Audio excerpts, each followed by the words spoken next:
na nimekuja kuongea kuhusu ya vita ilifanyika Kisii.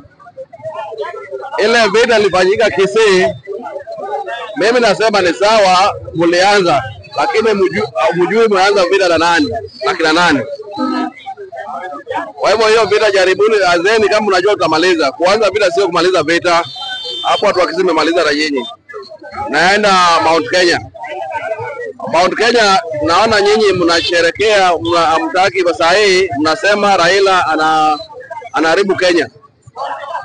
Nyinyi Mount Kenya, jamii wa Jaluo walisimama na nyinyi wakati wa Kibaki, tulibeba Kibaki kwa wheelchair mpaka tulimpa kiti. Mulisema mtampa Raila, mpaka leo mjampa Raila.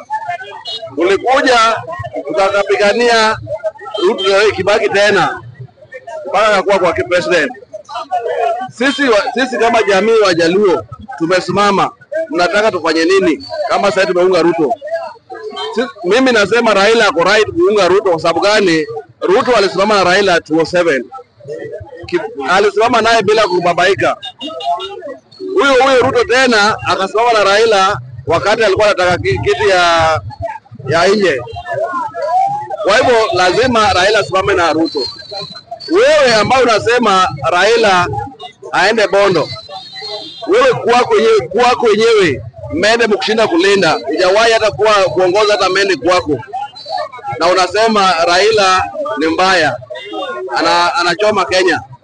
Wewe unaweza kufanya kazi gani hapa Kenya? Ama unaweza simamia nini hapa Kenya? Watoto wake wenyewe umeshindwa kulinda.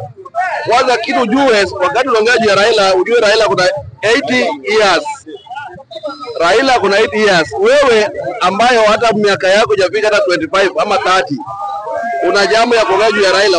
Nini ambayo ushawahi kuona hapa Kenya hii ambayo za kuongea juu ya Raila vibaya? Mimi nakwambia vijana ambao wanaongea vibaya juu ya Raila, ujui kitu ambao unasema juu ya Raila. Kwa hivyo kaa chini uangalie historia ya Kenya kwanza ndio uanze kuongea juu ya Raila.